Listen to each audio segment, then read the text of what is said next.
This is this between us. The number one podcast in the world.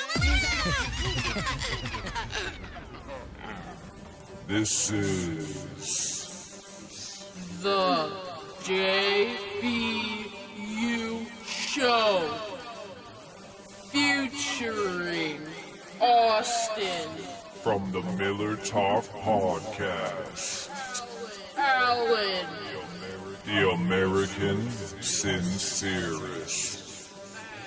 and now your host, Cam Allen. All right, how's it going, everybody? My name is Chris, and this is the JBU.Show, and tonight we're going to talk about what's been going on over in Munich. We're going to talk about Marco Rubio, and then I got a whole bunch of other little things to scatter in here. In fact, so many, I wasn't really quite sure where to start. So I think we'll start with this video right here, and I don't know why. I heard this video come up in my playlist earlier today. But I wasn't looking at the screen. And I don't know why the guy just looked exactly like I expected him to look when I finally saw it, but he did. Nonetheless, he claims that conservatives' big fear, urban cities, urban centers. Yep. We are terrified of urban centers. You know, the number one thing Sesame Street showed people, especially back in the 70s? What? To not be afraid of cities.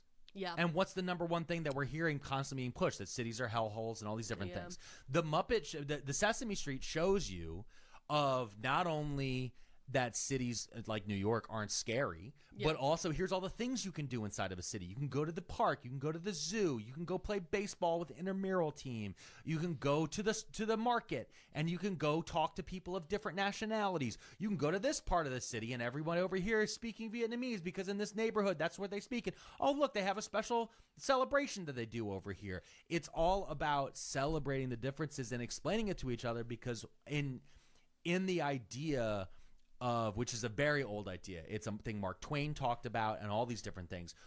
Fear All these different exists things. in the idea of not knowing. Yeah. Ignorance creates fear. Yeah. And so the best way to keep people afraid, so that way they'll only listen to you and your psychotic leader, is to make sure that people are afraid of everyone, so that way he can keep you safe from the people over there. It's really The people over there interesting. are your neighbors. It's really interesting that, is it a... Do they just like truly want to believe it? This idea that we're afraid of people, of different cultures, of all of these things. Like, I don't understand where that idea comes from. I mean, I get how they come up with it, but it couldn't be further from the truth. Obviously, he's not entirely wrong. Fear does come from ignorance, sure. But the idea, first of all, that we fear big cities is absurd. The data is very clear. The vast majority of crime is in big cities. There is a reason to be concerned about going certain places in big cities. Doesn't mean I'm afraid to. Just means I'm smart enough not to unless I absolutely have to.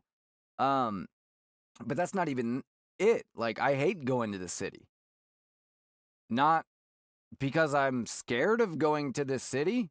I've done it many times. In fact, I did so when I was younger, and just as conservative, by the way. I did so in very ignorant and dangerous ways. Meaning, walking around downtown, not necessarily in the best state of mind, certainly not fully aware of my surroundings by any means, not armed or anything. I easily could have, been the victim of a crime many times over because I didn't have a healthy fear of the crime that existed in downtown Seattle specifically is what I'm talking about. Portland. Those are the two main cities we obviously went to because I live in Washington. But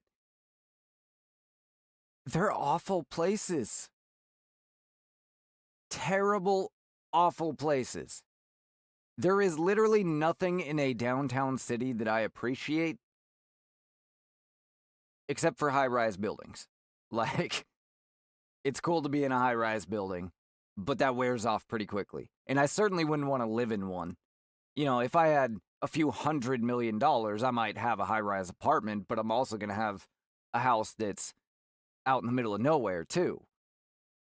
It'd be cool to, you know, have a vacation home that's in a high-rise apartment. I wouldn't want to live there. And only if I was wealthy enough that I had a helicopter, because I wouldn't want to have to get around. It's a fundamental difference in understanding. And so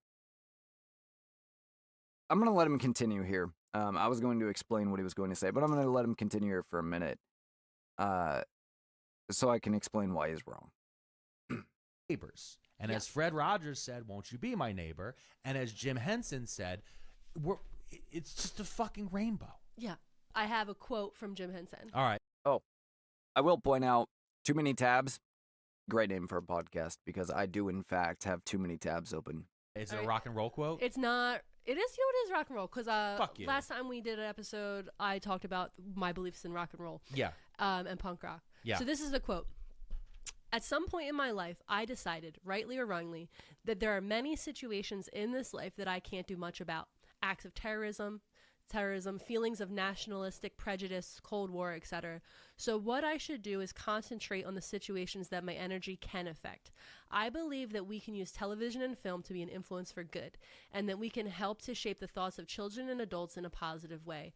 As it has turned out, I'm very proud of some of the work we've done, and I think we can do many more good things. Because what? Positivity is punk rock. That's true. That's what I'm saying. That's what I'm saying. Can I want to say a closing thought, because I told it to you yesterday, and for anybody who made it this deep in the episode, thanks. But it's a thing. I made it this deep in the episode. I think it's a thing that I think about a lot. And when you're looking at the life of somebody like Jim Henson, many of us, and especially people who weren't even alive at the same time as him, we view them at the end product. Yeah. We view, you know... All right, he's going to go off about Jim Henson, who he apparently has a deep appreciation for. There's something about a guy in an X-Men shirt telling me that the reason I don't go to cities is because I'm afraid. There's a false perception, and I don't know if, you know, I played enough to lay it out. I really don't want to play the other 8 minutes of that. Feel free to go watch their show if you want to see it. But the idea that diversity is our strength, he goes on to say that later. And he also points out that, or also says rather, that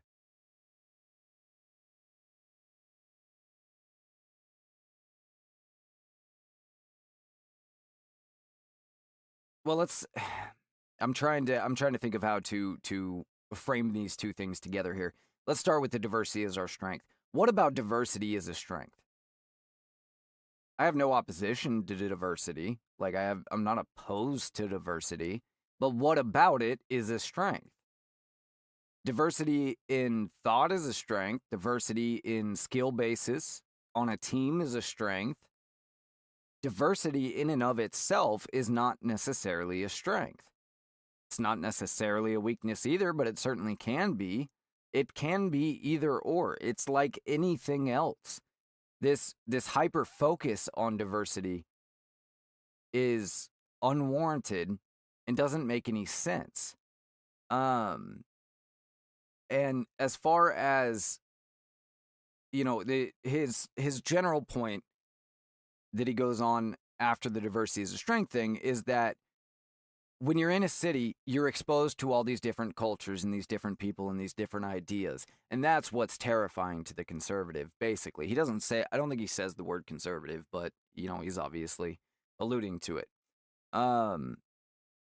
That's not the case at all. And in fact, that is one of the weaknesses, because the diversity of cultures is part of what leads to the increased crime rate. the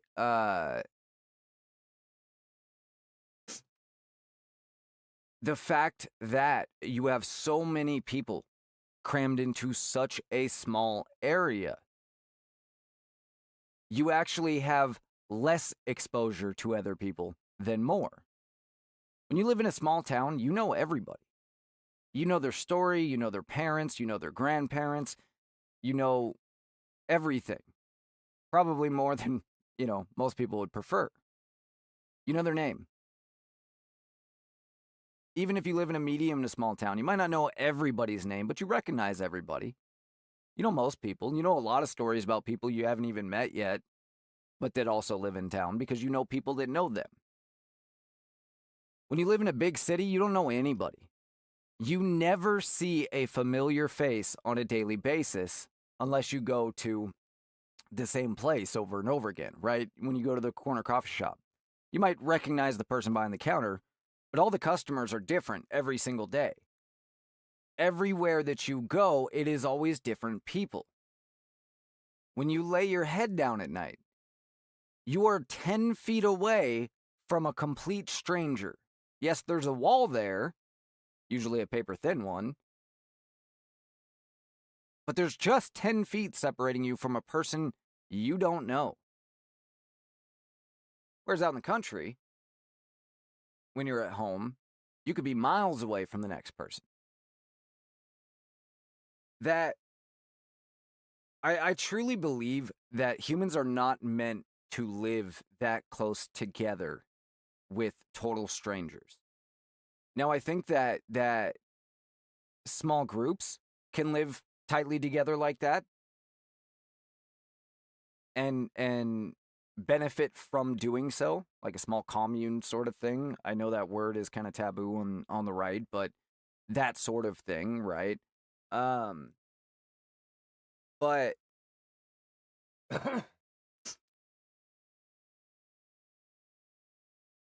how could you possibly get comfortable in a place that is constantly changing, constantly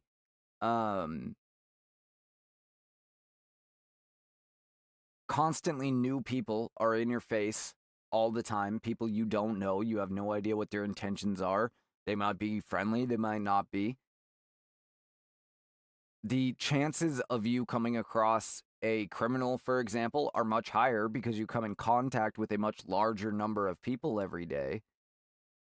Your anxiety goes up when you're in large crowds because there's no way for you to have any real semblance of personal security when you're constantly surrounded by people.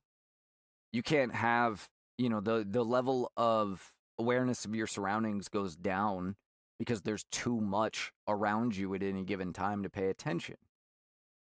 And these are not reasons to fear it necessarily, but I think this is why people that live in cities tend to be liberal and tend to want the government to be more involved in their lives. It's why they fear their neighbor having a gun, because their neighbor is 10 feet from them when they lay their head down at night. When you're out in the sticks and your neighbor is 2 miles away from you, you don't care what they're doing. They could be cooking meth in their basement. It doesn't affect you. And I think that there's a reason that the founding fathers developed our system in part based on land. You'll often hear Democrats say, land doesn't vote. People do. Yeah, it's true. But there's a reason they gave equal representation to Wyoming. Because the people in Wyoming don't live the same way as the people in LA, or the people in Chicago, or the people in New York. In fact, the vast majority of us don't. As far as area. As far as numbers, most people live in cities. And that's fine. But our system is designed to allow either to live in either place without having to step on each other. You can have whatever rules you want in the city without having to take away our guns in the country. And vice versa. And for most people, it turns out that somewhere in between the two is where they like to be. There's a reason suburbs are the number one, choice for people to live, because they want to be around a wide variety of people, but they want to have enough space. They want to be able to go home and be alone with their family and with their friends. They don't want to have to be crowded on top of each other. They don't want to have to be surrounded by crowds unless they choose to. It's not about fear. Just about wanting something different with your life. I don't have any problem with people that want to live in a city or want to go to a city. It's just not my desire. I could live the rest of my life perfectly happy, never stepping foot in a city. And see, I grew up in major cities, basically. And not major in the sense that, LA or whatever. Like I said, I live in Washington. And I grew up in Washington. So Seattle was the biggest city that we have. Some people, that's not a major city, but it's the biggest city we have. My point is, I lived in much more populated places than I do now. And so that was just always part of my life, was always being in large crowds and always people being around and all of these various things. And it wasn't until I moved away from that, and in high school, I moved away from that a little bit before high school, and in high school, when I became old enough to drive, and I wanted to take my friends to, the places that I grew up and stuff, that's when I started to realize that people that didn't grow up in those places, it's very uncomfortable. Not that they don't like it, not that they're scared of it, but it is very uncomfortable being around so many people all the time. And it's tiring almost. But yeah, anyway, I've more than made the point, but I just find it funny that I just want to put his face back up on screen. They always have to build these caricatures of conservatives in order for them to fit into their worldview, because their worldview has become so absurd. It doesn't align with reality anymore, and so they have to force things to align with it, which is how they get these ridiculous concepts like conservatives are afraid to go to cities. I don't know. Let's move on to the next thing before I keep ranting about this very not important thing.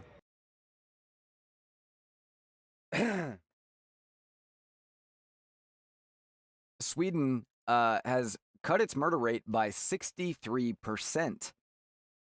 All they had to do was empower cops and ignore liberals.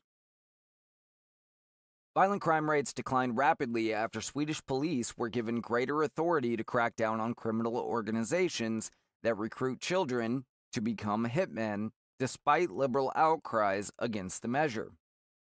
Middle Eastern drug syndicates in Sweden recruited children as young as 12 through social media to carry out assassinations against rival gang members, causing a massive peak in gun violence in 2022. The Swedish government granted new enforcement powers to police in 2024 that civil liberty campaigners condemned and the United Nations called repugnant and illegal, according to the outlet. Despite that, the Swedish government saw 147 shootings in 25, a 63% decline, compared to the peak of 390 in 2022. Murder and manslaughter hit their lowest rate in almost a decade, even though Sweden recently had the second highest gun-related deaths in the European Union. Now, the reason they were recruiting these young kids is because in Sweden, you could not give significant penalties, and you might not have even been able to jail kids under 15. And so part of what they did was they lowered that law to 13 to try and deter the use of kids in committing these crimes in the first place. Unfortunately, I'm not sure that alone will do it, but they also expanded their powers. They did some things that we, it wouldn't necessarily be able to allow police to do in America because of the Constitution. But this is Europe, and they don't have a Constitution. But the fascinating thing is they just did what they had to do. It really is that simple. And that was the point I was trying to make last night. By the way, happy President's Day. That was the point that I was trying to make last night. I did a show late last night, and they're going to complain. They're going to, call us Nazis and all that stuff anyway. Just do what has to be done, because the people that are convincible, they'll see the results. The people that aren't convincible, they're not convincible. It's really that simple. And as long as everything we're doing is in line with the Constitution, the Bill of Rights, I don't care what it is.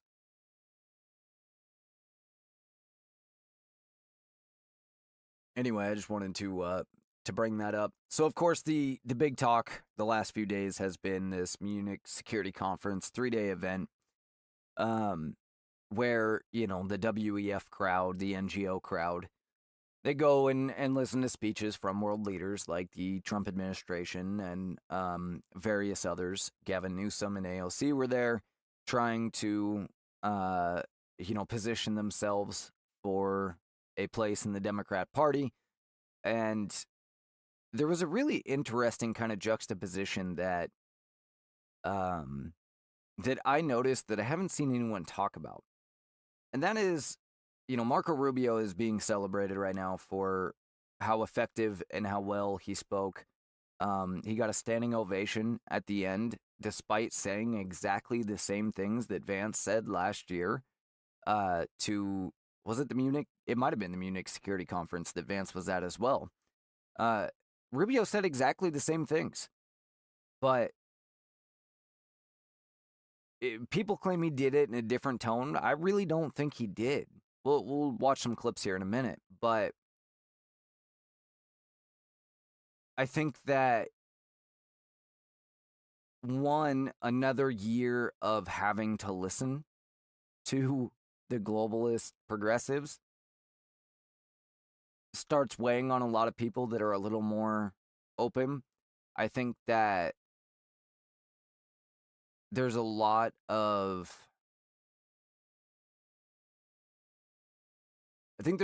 people that have gone along with the system that progressives created, the managed decline of the West and the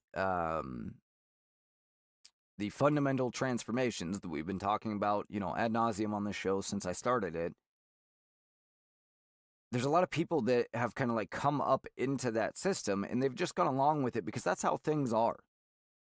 And maybe they bought into it. Maybe they have their disagreements, but this is what people keep electing these people. This must be what they want, right?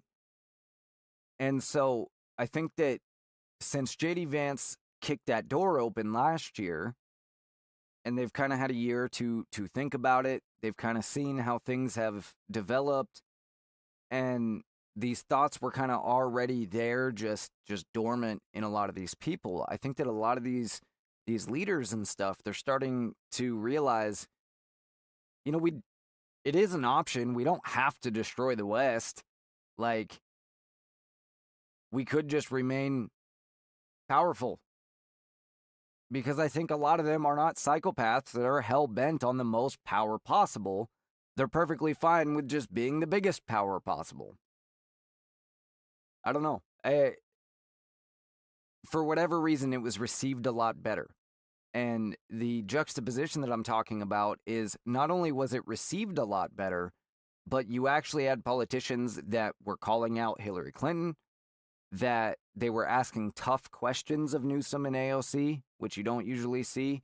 And despite the fact that they followed the party lines, same as always, they just didn't come off as compelling to Europeans. These are the people that are 50 steps ahead of what our progressive politicians are doing here.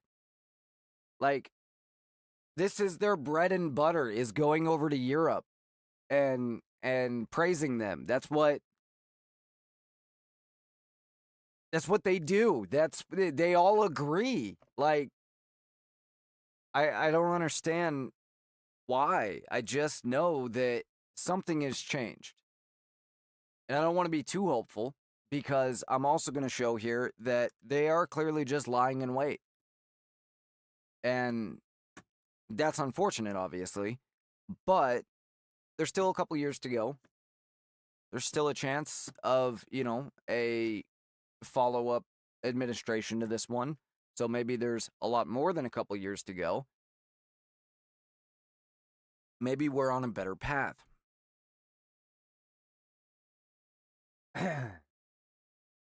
Let's so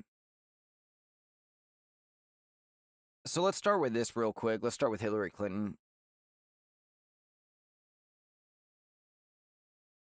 While she was at the conference on the first day, Hillary Clinton participated in the panel titled "The West-West Divide: What Remains of Common Values."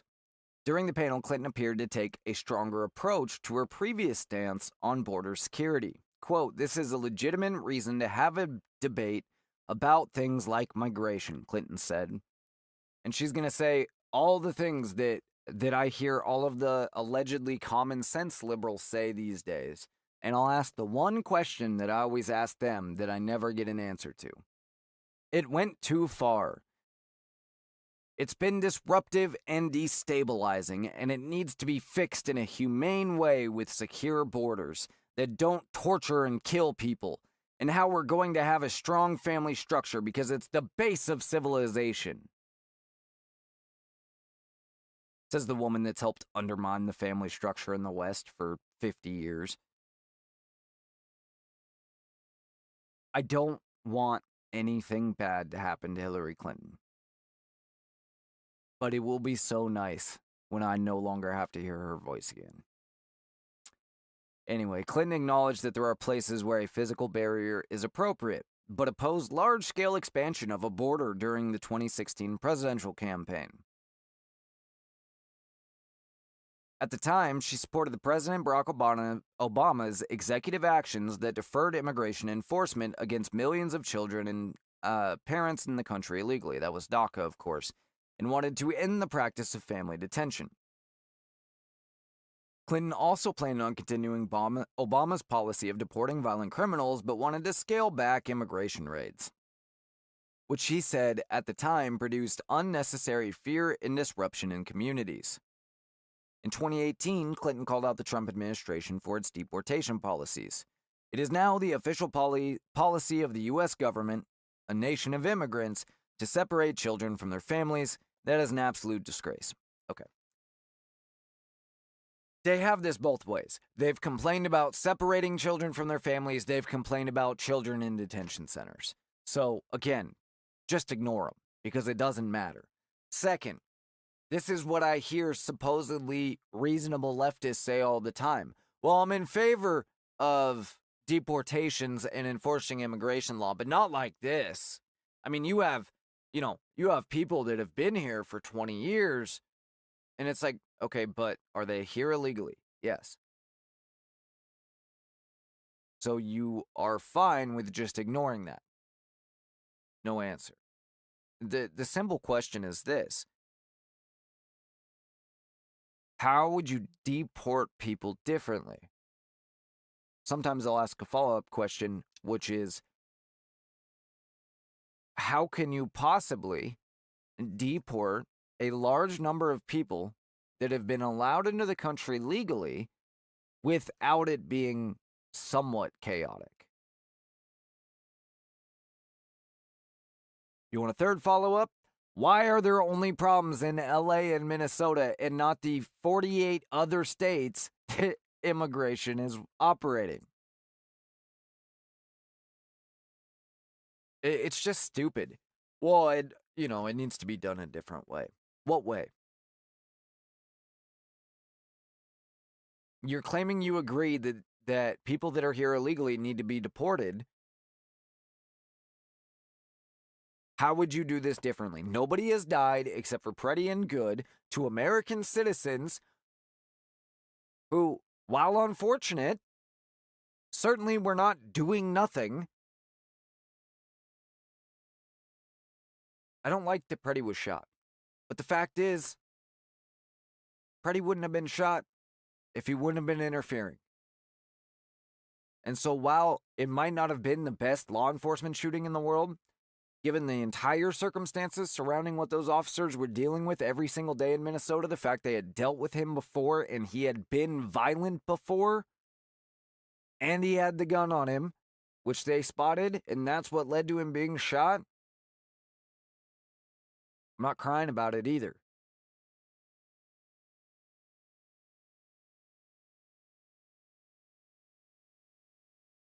And this is something that I want to say to conservatives. Shut the fuck up. Shut the hell up.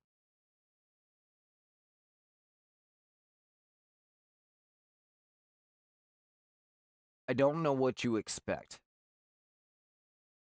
There are a lot of conservatives that are falling for this nonsense, basically.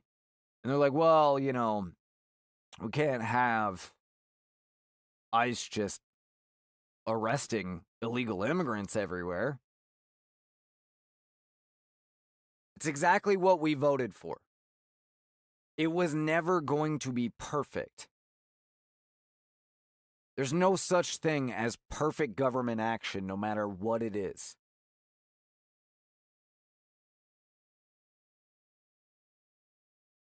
It's bad enough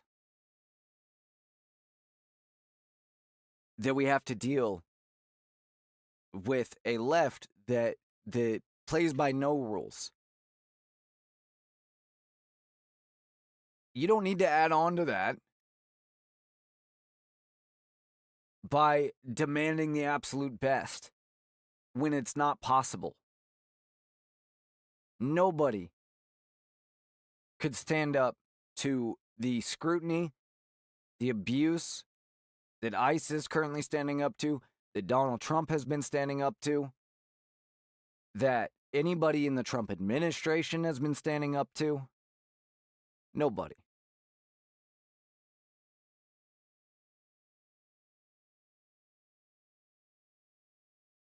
There are many more things that I would like to see done. There are many people to complain about, like everybody in Congress. But the Trump administration is putting us first. And there is no reason to add on to their problems. Now, that said, I won't say that Trump doesn't bring some of it on himself. Why the hell is Kash Patel and Pam Bondi still in the administration? I don't understand it. But yeah, there's just no reason to pile on to it. And that's not to say that you can't complain when there's a complaint, like Pam Bondi and Kash Patel, for example. But to the fact that, you know, maybe the polls are lying, it wouldn't be the first time. But the fact that so many conservatives are like, well, this isn't really what I meant with deportation, that's fucking absurd. Because this is less than what I meant. I would like to see them arresting mass groups of people. As long as they are illegal, they have no rights here. They need to go home. We're not depriving them of life, liberty, or property. We're sending them home. There is nothing unjust or immoral about that.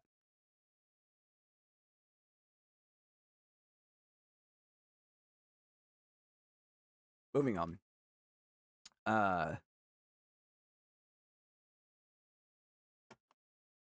Let's go to some of the videos from Munich.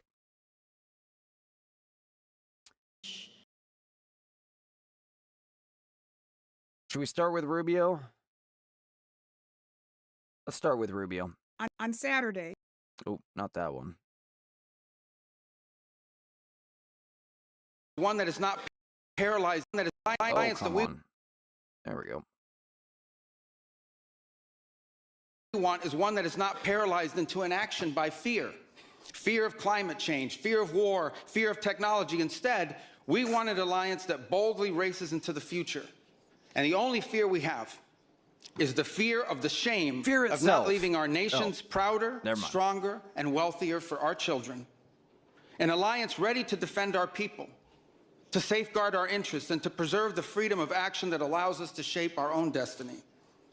Not one that exists to operate a global welfare state and atone for the purported sins of past generations. An alliance that does not allow its power to be outsourced, constrained, or subordinated to systems beyond its control. One that does not depend on others for the critical necessities of its national life.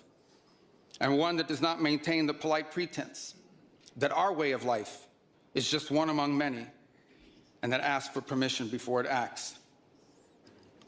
And above all, an alliance based on the recognition that we, the West, have inherited together. What we have inherited together is something that is unique and distinctive and irreplaceable.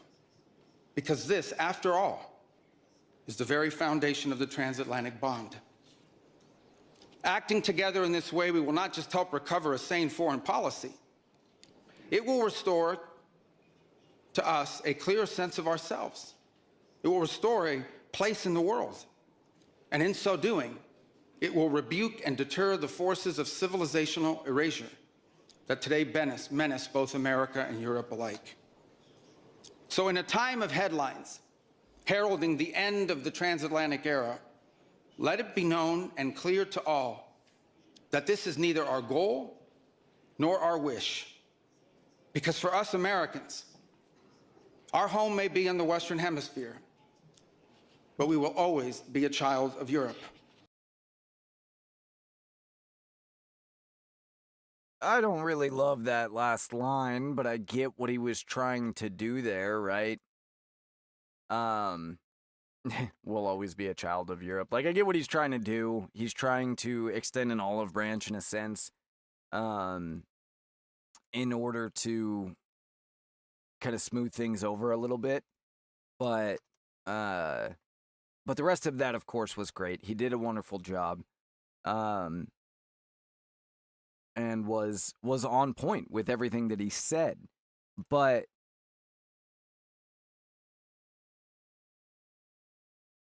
I just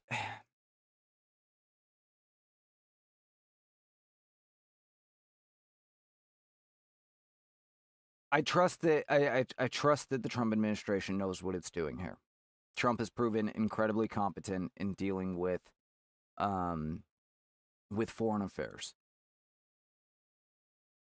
I don't have all that much interest in coming back together with Europe until they make radical changes, though. We used to share common ideas and principles. We simply don't. So until I see those changes, like, I'm not really sure what we're supposed to come back together on. Obviously, I would... The alliance that we want is one that is not... prefer aligning with Europe over just about anybody else, but yeah, I mean, there needs to be drastic changes, for sure. Now, this also happened at the Munich Security Conference, and this was pretty good before we get into AOC and Gavin Newsom. Gavin Newsom was pretty much, like, completely irrelevant there, which was great. I don't even know if I have a speech from him. I think I have one. But he was pretty much entirely irrelevant. But there is a quote from him that I wanted to share. But first, this was on day one. This was Hillary Clinton trying to speak and immediately gets put in her place by a Czech politician. Well, first, I think you really don't like him. You know, that is absolutely true. But I really, not only do I not like him, I don't like him because of what he's doing to the United States and the world. And I think you should take a hard look at it if you think that there is something good that will come out of it. What I think Trump is doing in America, She's such an awful person. Reaction for something that, for some policies that really went too far too far from the regular people, Like what? too Give us some far from examples. reality. So we saw the cancel culture. We saw the woke revolution. I don't agree with the gender revolution, the climate alarmism. Which gender? Women having their rights? No, let Peter go on. I think there are two genders. So, but some of half of us? Can we have our rights? some of us. She just think can't. that there is more than one or more than two. Sorry, more than two gender. I think there is male and female. and I'll the say it. rest You probably shouldn't is have a any social rights, Hillary. construct.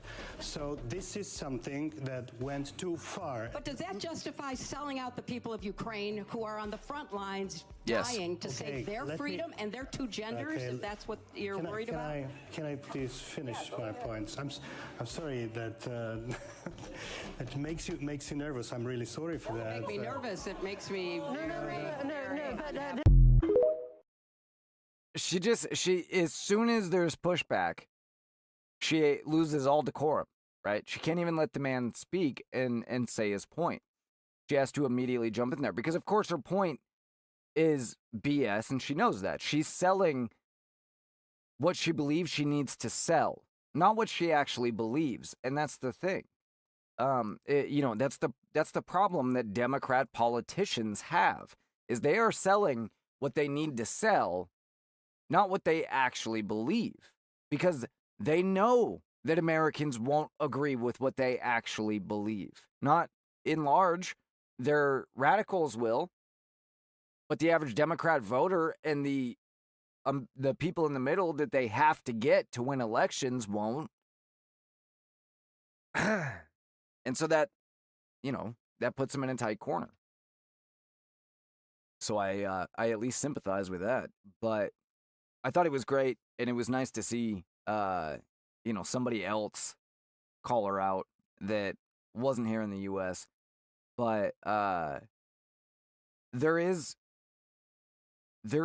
a glimmer of hope coming from Europe, especially after this conference, for everything I just said, right? I don't see any reason to come back together with Europe until there are changes, but there is a glimmer of hope that is happening. Of course, we've seen Poland make some good changes. We've seen the movements in Germany and in the UK especially. They're still, not doing well, but they're only getting bigger. And so with any luck, they'll accomplish their goal, which is returning to, I don't even know what. It's just getting away from all of this nonsense. Like, there's no logic to it. I'll give you an example. There's a AOC at the conference. This is her first really foreign affairs debut. The Democrat Party has never let her dip her toe into foreign affairs. But of course she's going to have to if she's going to run for president or move up into some of the committees in Congress and things like that. Well, she bombed out pretty bad on her first debut. Here's one of the videos. There's a very big difference between whiteness and national, your actual culture, right? Whiteness is an imaginary thing. Being German is real. Being Italian is real.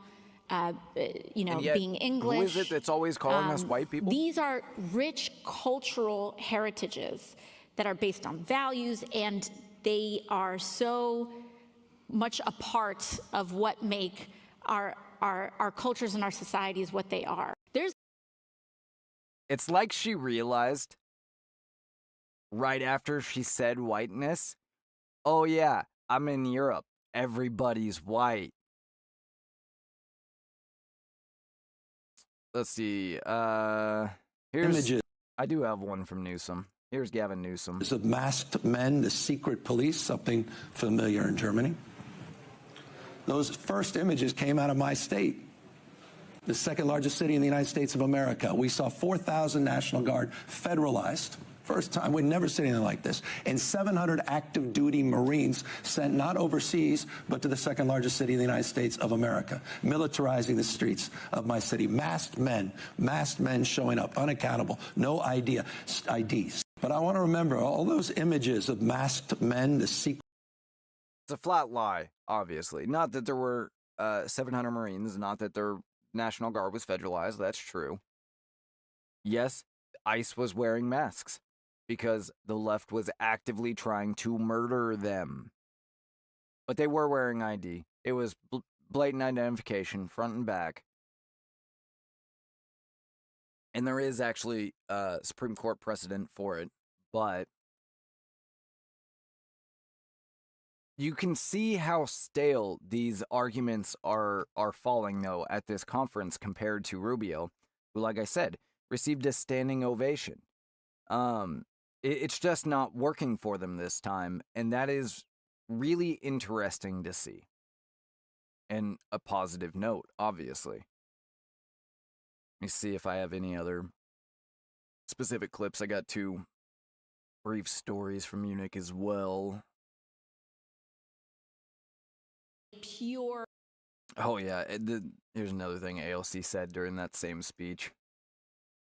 Rubio's speech was a pure appeal to Western culture. Yeah. My favorite part was when he said that American cowboys came from Spain. I thought they came from Brittany, Winnetou, but I believe the Mexicans What'd she say? and descendants. The other I thought woman. they came from Winnetou, but I believe the I thought they came from Winnetou, but I thought they came from Winnetube? Am I crazy, or is that what she's saying? Play it again here.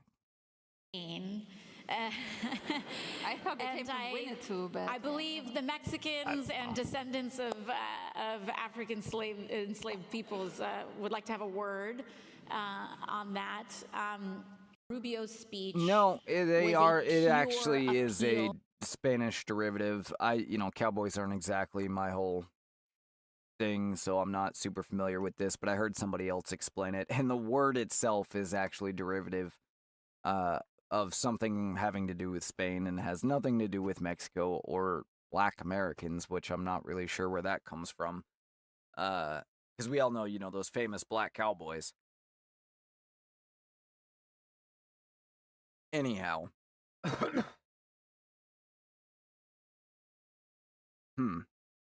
That's interesting. So, let's go to these two. Well, let's go to one of these stories real quick, and then I want to play a video for you of a lady. I have no idea who this lovely-looking grandma is, but she shares some very interesting facts with us. So, one of the stories, though, that I have before we get to that is on AOC, and this comes from the New York Times. And it says, after her first big overseas trip, AOC expresses frustrations.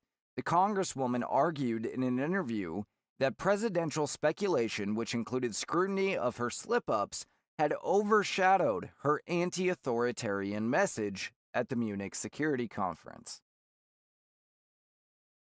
She's mad because people are focusing on how bad she did. And so she's trying to deflect attention to her message, essentially. I'm not going to read this whole thing because it goes insanely on and on by somebody that is clearly just trying to get it in her pants. But Representative AOC has anticipated a potentially frosty reception for her anti-establishment arguments at the Munich Security Conference, a venue she called the elite place of decision makers that, frankly, are not responsive to a class-based message. That is literally all these people are, is progressives. The Munich Security Conference, the WEF, the Council on Foreign Affairs, all the think tanks and meetings of these world leaders, NATO, UN. That's all they are, is communists and progressives. You could not have a more receptive crowd. But with any hope, she's right. It wasn't a receptive crowd. I hope that there is real change coming. But one of the things that Gavin Newsom said in a quote that I saw from him was that globalism is not dead. It's just lying dormant, waiting for this authoritarian regime to pass. I hope that's not true. It might be, but I hope that's not true. And I guess that's up to us, right? Whether or not that is true. Because it is worth pointing out that these people are just waiting for their opportunity to beat us back into a box. In fact, I have another tweet here. Now, this one comes from a radical. Keep in mind, I'm transitioning here from the politicians to the radicals now, but it all comes from the same school of thought. The denazification of the United States is going to be the most violent event in history. Imagine Nazi Germany with 4 times as many Nazis, 10 times as heavily armed, half as educated, and 5 times as fanatically right-wing. World War II will look like a boxing match.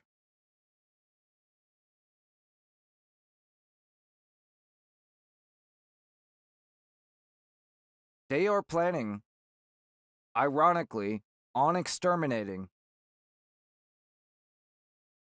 conservative Americans. When I say conservative Americans, I am talking to you, traditional liberal that thinks they're in the middle. People that believe in the Constitution, the Bill of Rights, this country's founding. That's who they want to exterminate. It's rather ironic, isn't it? Not really. I mean, they know exactly what they're doing, but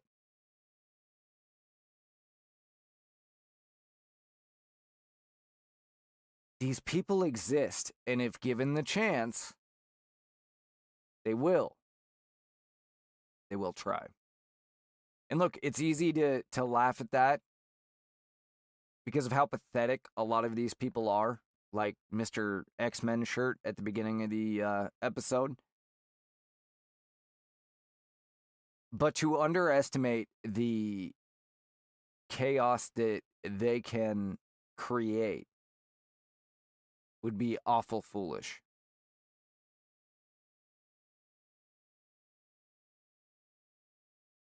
This is why I said last night that as much as we're in a moment of relief,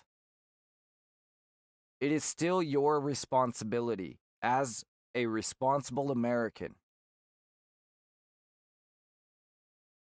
to uphold and to practice every responsibility that you have as an American, including being armed, including exercising your First Amendment, including calling your Congress members, putting pressure on your parent-teacher associations, your city council, your freaking HOA if you need to. You need to stop focusing so heavily on your own life, and you need to put some effort into your community. Because that is what has allowed these people to get the control that they've had. Because conservatives and regular Americans stopped participating in their responsibilities in this country. Things got comfortable, and we allowed them to be comfortable. And we did not do the things that we were supposed to do. We did not uphold the values that we should have upheld. And most importantly, is we dropped the ball on those responsibilities. My parents' generation didn't do anything. Their parents did some, but not enough. Because they got too comfortable. And that allowed these people to quietly infiltrate and build and gain control, and to the point in 2020 where they controlled virtually everything, every institution, every major institution. And while they have lost a tiny bit of ground, and so things seem hopeful right now, they still control almost every institution. They still control every unelected position of power.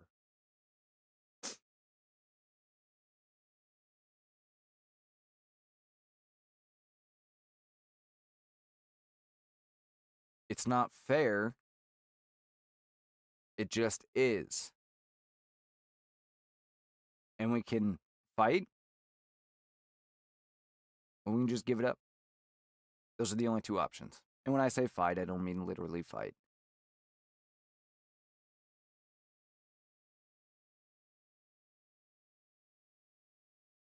But you have to be willing to put something on the line. And I've talked about it many times before, my disappointment during COVID, how few were willing to put anything on the line. How many people wouldn't so much as get kicked out of a grocery store for what they believed in. Nope, they just put that mask on. They let the doctor put that shot in their arm. They bitched about it, but they let it happen.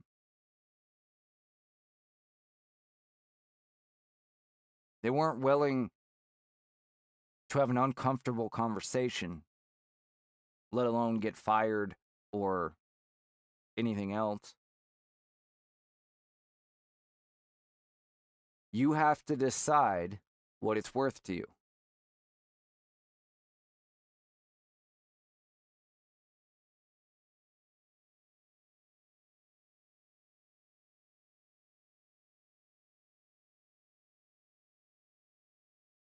Anyway, let's listen to this lovely grandmother on the Munich security conference, because she has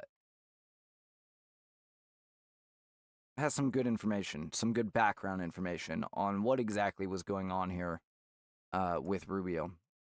Give me just a second to get it pulled up here.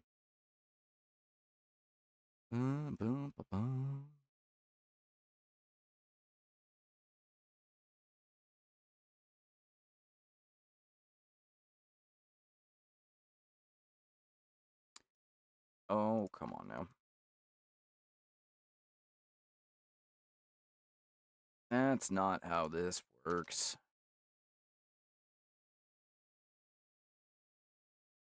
There it is.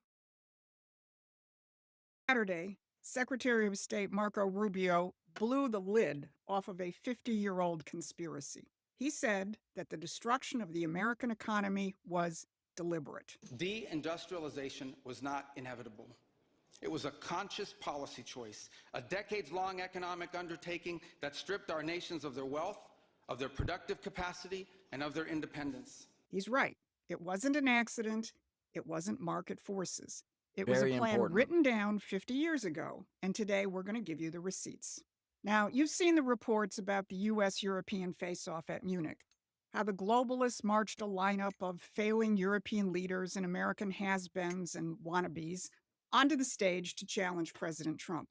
But even the pro-MAGA coverage of Marco Rubio's powerful speech missed the bombshell that the deindustrialization was deliberate. Now, we didn't miss it. And we've talked about this many times before. This has been part of the progressives' plan since the early 1900s, since the first progressive era, 1900 and 1920. The deindustrialization plan, I don't think, came around until the 70s, specifically. But this is part of the plans that began back in the early 1900s, when they realized in order to make a one-world government,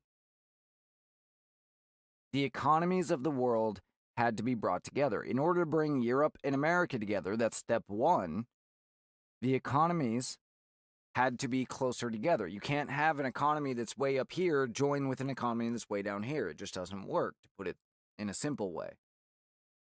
And so you can try and bring people up to the American level, and that's kind of what they tried to do with Europe after World War II. But they only got up so far, and then it just kind of kept going like this. And so, what does that leave? Well, that leaves bringing America down. And then you have places like China and stuff. Of course, China joining is a big part of it. Russia joining is a big part of it.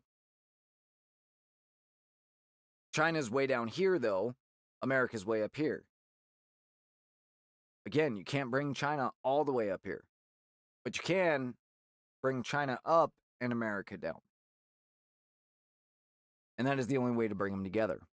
And so it has been a managed decline in order to unify under a one world government. Because, and I truly believe this is the idea that drives all of this. They believe if they have complete control, they can usher in utopia. There's elites that are capable of competently controlling things, and there are normal people. They will just be happy if they just do everything we tell them. They talk about it all the time. There are many different works available out there where they discuss these ideas. We listened to the man from the WEF just a few weeks ago that talked about intentionally poisoning people with human engineering to make them allergic to meat. Part of that comes from, in order to have a managed population, they think the population needs to be around the number 3 billion. It's currently at 7 or 8 billion. They believe they got to bring the population down. And that's part of why CO2 was chosen as the big enemy, right? Because CO2 is necessary, is as necessary for life on Earth as is oxygen. It is literally the equal and opposite to it. We are carbon life forms. Control carbon, control life. Simplistic way of putting it, but let's continue. She's going to talk about where the managed decline of the economy specifically that comes from. Because we were there in 1977 when the Council on Foreign Relations announced their plan to do it, when they called for, quote, the controlled That's why I couldn't find it. Alternatives to monetary disorder. disintegration I of the world apologize for economy, pausing that. unquote. I'm Susan Kokinda, and I was part of the team that exposed that report 50 years ago. So when I heard these words come out of Marco Rubio's mouth, I knew that what we were seeing is the most significant challenge to British imperial policy in modern American history. Now, if this is a fight you want to follow, please hit those like, share, and subscribe buttons so we can stay in touch and we can expand our reach. Here's what I'm going to cover today. First, what Rubio actually said, and the panicked reaction from the Europeans who were at the same conference.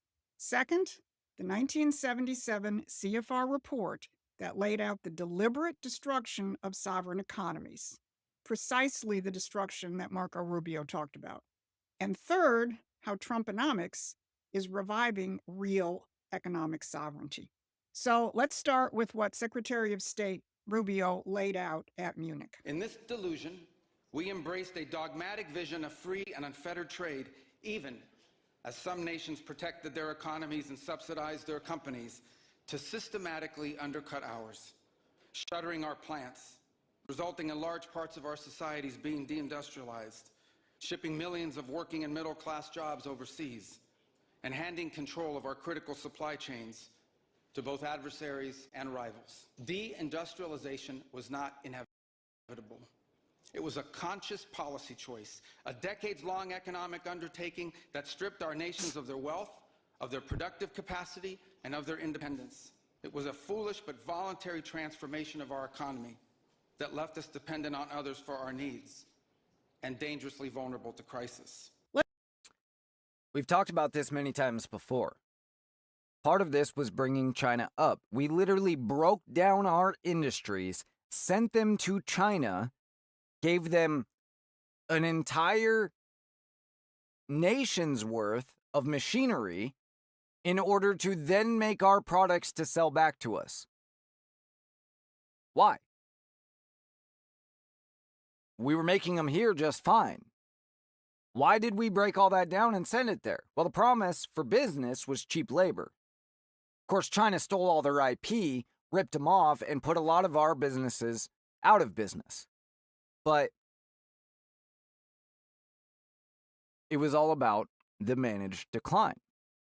Timber industry. Completely killed our timber industry, right? Because it's terrible for the environment. Not true. It's farming just like anything else. Trees grow. Now, we import our timber from two places, Canada and Asia. Guess where they have no... Canada has standards similar to us, but Asia, South America is another place we get some timber from. They don't have any of the standards that we have for managing our forests. We're still buying the lumber. We're still buying the same amount of lumber. But instead of buying it from Americans who are following the utmost practices, we're buying it from people who don't give two shits. In South America, they're literally clear-cutting the Brazilian rainforest. Why? Last I checked, there's still millions of trees outside my door. Do you know there's more trees on Earth than there are stars in the sky? Look it up. Absolutely insane.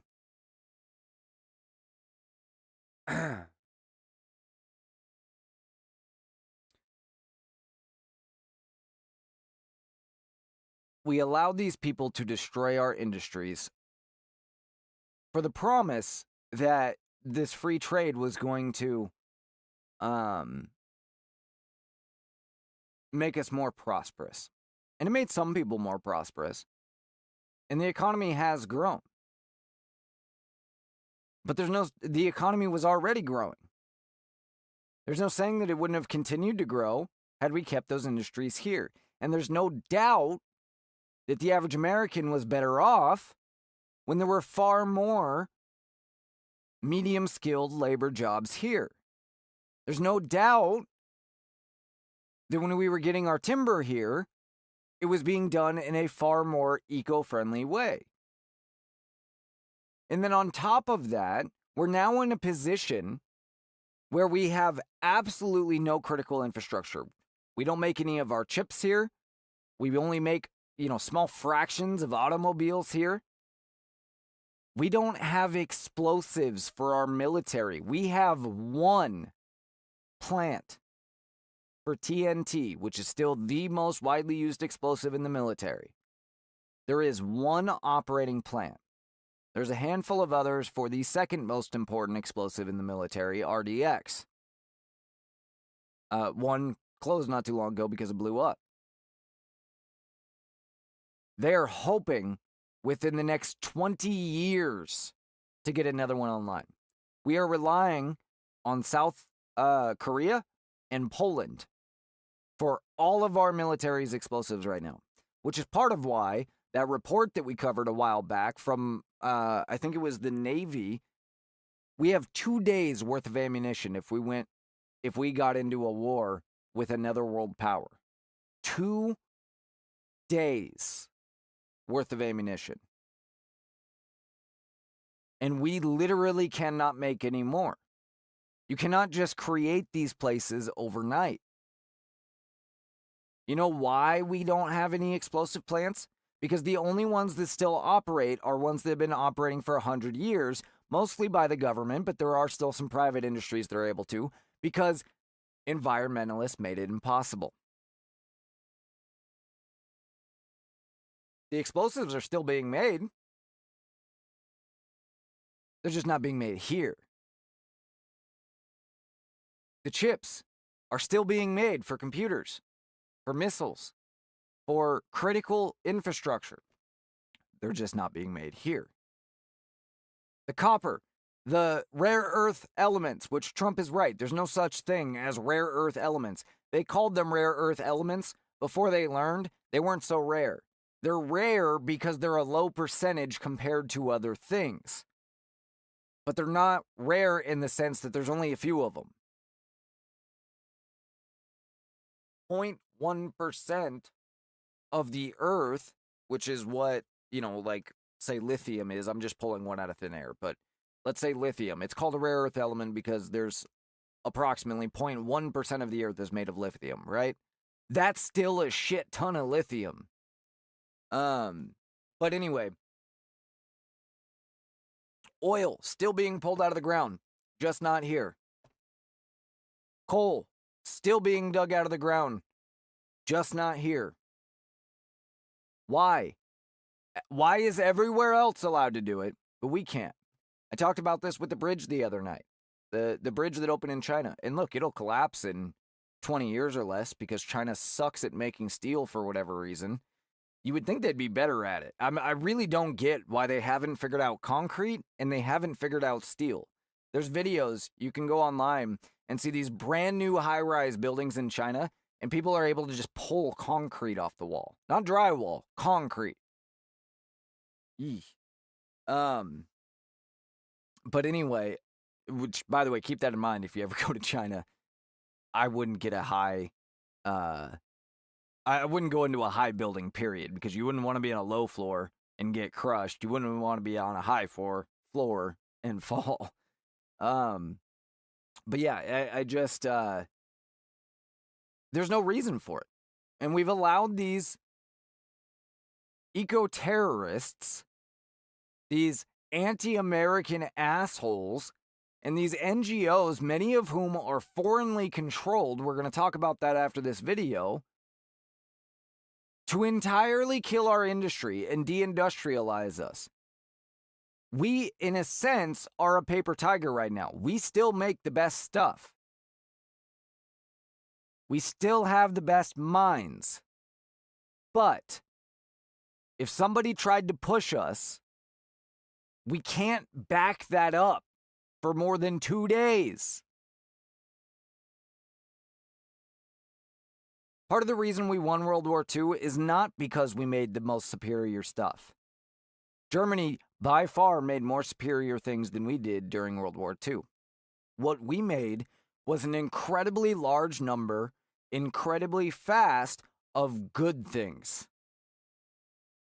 They weren't crap like what China was churning out, like what Japan was turning out, like what, and Japan was, you know, it was better than China, but like what France or places like that were turning out. And they weren't quite as high quality as Germany. They were simple, rugged, and reliable. The American way, right? That's what our cars used to be. Now, we have become what Germany was then. Elegant, decadent, and far too complex to be effective. Why? Because we've sat and listened to these fucking elites for too long. And they are going to destroy us, just like they've destroyed every nation. They destroyed France. They destroyed Rome. They destroyed the UK. We're watching the destruction of Europe as we speak.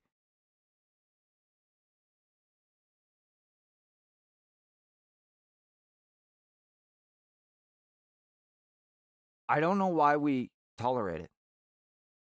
I don't know why we've allowed it, and I don't know why we refuse to see it. It really is as simple as you think it is. It really is common sense and straightforward. They try to convince you it's complex, so you won't even bother arguing or fighting about it. It's not. It really is straightforward. Business here, good. Business sent to our enemies, bad. It's not hard. Let a few of those phrases sink in. A conscious policy choice. A voluntary transformation of our economy. Actually, it wasn't so voluntary, but I'll get to that in a minute. Now, here's what makes this speech so extraordinary. Rubio wasn't speaking into a vacuum. In her Saturday brief, Barbara reviewed the collection of warmongers and anti-Trumpers who filled that room in Munich. And she reported on the fact that the theme of the entire conference was, quote, under destruction. And it was a full-on attack of Trump's policies in specific and on the concept of national sovereignty in general. But lurking between the lines of the conference report and speeches is this reality. The globalists are no longer in control of the current world dynamic.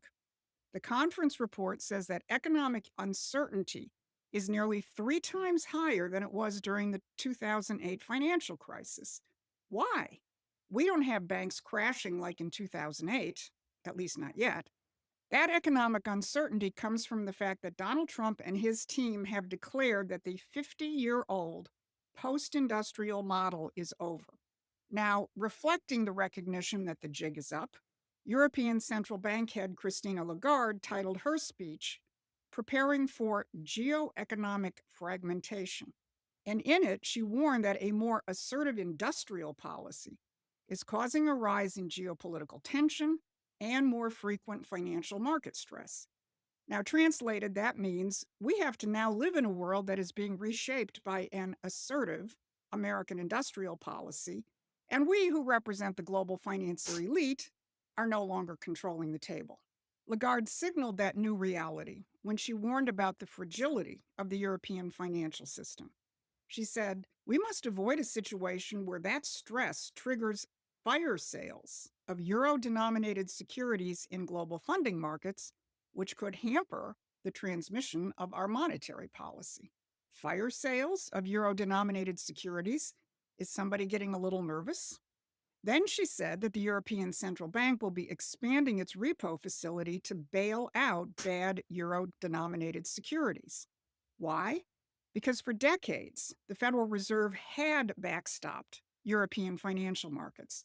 That's over, and the U.S. is no longer the lender of last resort for the gambling casino run by the City of London. Now, here's a good reason for you to subscribe to Promethean Action's free newsletter. We've been documenting statements by Treasury Secretary Bessent and the new Fed Chair nominee Kevin Warsh, where they've made clear that America's new economic priorities are the physical economy and household incomes, not saving the financial bacon of the international banks. So head on over to our website. The link is in the description.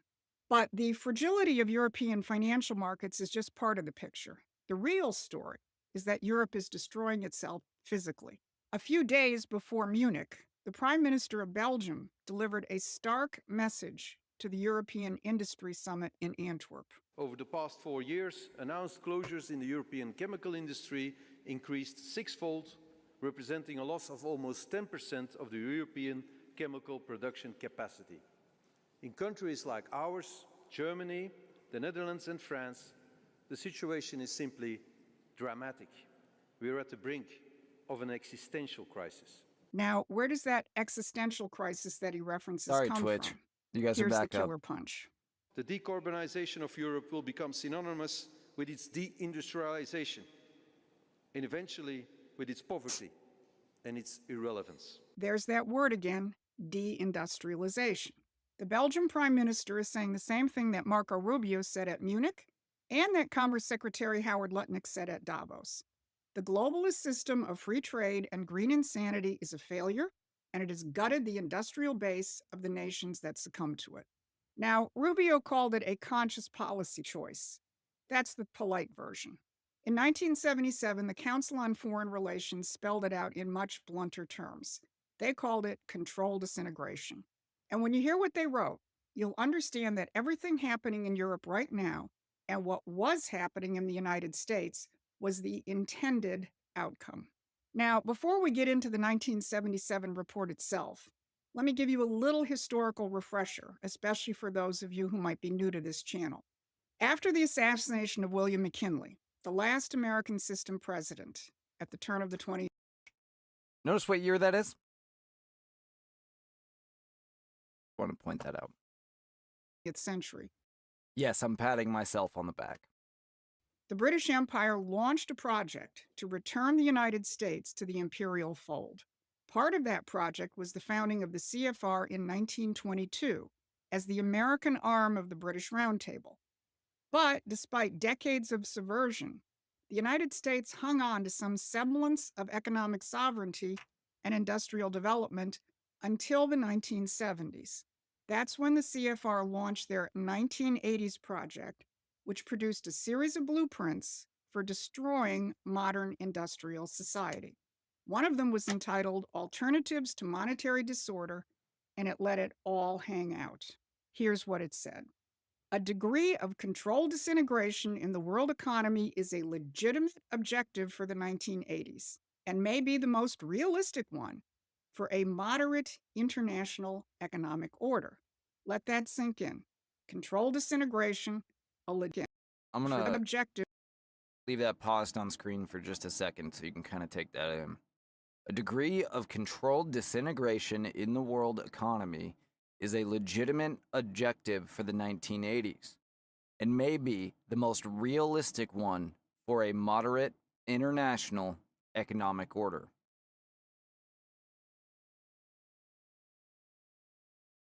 For the 1980s and may be the most realistic one for a moderate international economic order.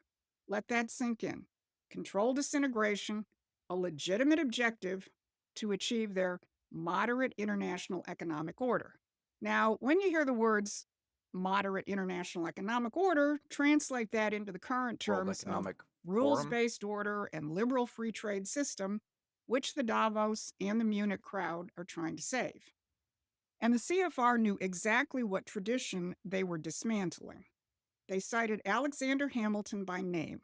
Here's how the CFR described the ideas which oppose their system. They were eloquently addressed by Hamilton in his... I have to point out, too, and this is for Austin for when he listens to this later, of course it had to be Hamilton. Of course it had to be Hamilton. Report on Manufactures of 1790, in which he expressed the opposition of American nationalists to their country's assuming the role of a raw materials exporter to Britain.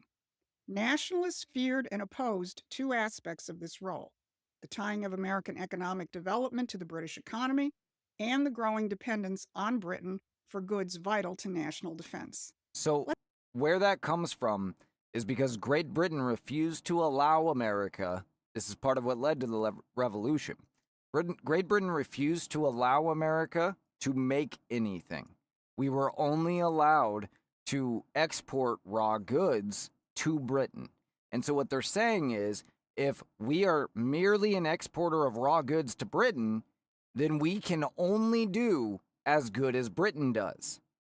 Further, Britain can withhold vital goods from us and make us do worse than them if they want to hold something over our heads. That's what was being said here. And part of that was because Britain wanted to make sure that we didn't get too powerful. And then part of it was also their concern that if we were making our own things here, like gunpowder, we might get a little, taste of freedom and like it. For goods vital to national defense. Let that sink in. The British Empire has always known that its mortal enemy is the American system. And back in 1977, they called for the controlled disintegration of the world economy to stop it. Now, the main... So this is an interesting perspective, and this does not contradict my perspective at all of American progressives, but what it does is it adds to it.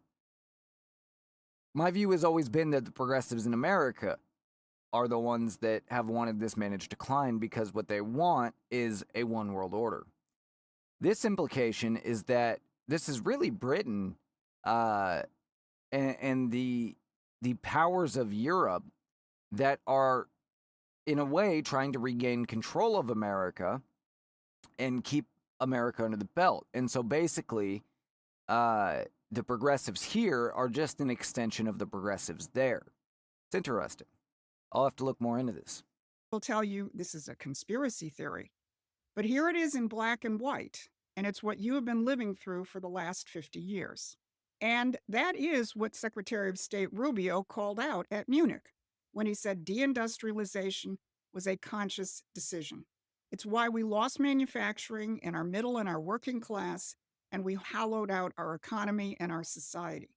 Europe is still doing it, but the Trump administration has rejected those policies. The question is, why is Europe And doing by the it way, to itself? that's why most of us voted for him. So What do these new policies look like in practice? Has President Trump just cobbled together a series of ad hoc policies to try to staunch the economic bleeding? Or do we actually have an administration which knows what the real fight is?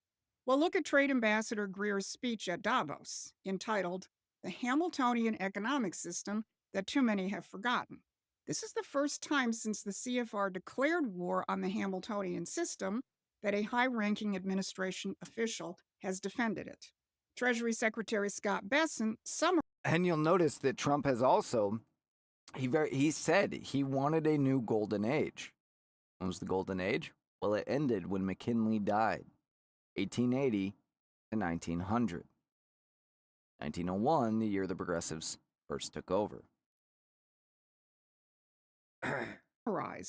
Administration policy with this statement. Economic security is national security. A country does not have sovereignty if we don't have control of our critical minerals, our steel production, and our industrial base. In other words, the end of controlled disintegration.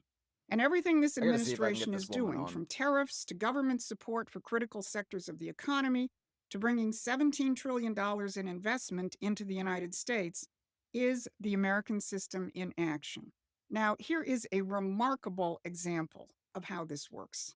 Yesterday, Energy Secretary Chris Wright spoke at a press conference with officials from Valor Atomics. One of President Trump's boldest proclamations was that this is America. We can build things, we can innovate, we can do things in this country.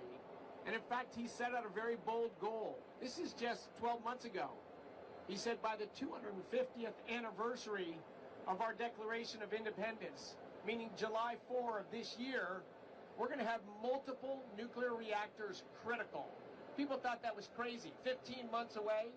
We've built 2 reactors in 40 or 50 years, yet we're going to have 3 reactors critical by July 4. Today is history. A multi-megawatt next-generation nuclear power plant is loaded in the C-17 behind us. We're going to fly it to Utah today, and it will be critical, running all of its nuclear systems by July 4 of this year. This is amazing, what they've done in a short few months. This is the American system, the partnership of the federal government and private industry to get the job done. And it's not just industry. This administration is going directly after the financial oligarchy, which profited from 50 years of controlled disintegration. This week, White House advisor Peter Navarro went on national television and called Jamie Dimon, the CEO of the biggest bank, JP Morgan in America, an SOB. Jamie, I'm talking to you right now. You, SOB, are the biggest beneficiary of interest rates on credit cards that are up to 30%. You, Jamie, the company you own is the biggest beneficiary. So you come out and act like, oh, you're acting in the public interest, and people don't look behind the hood. That guy is a usurious thief that's hurting the American people. He should shut up until those things come down. We don't need his advice. Now, what's the issue?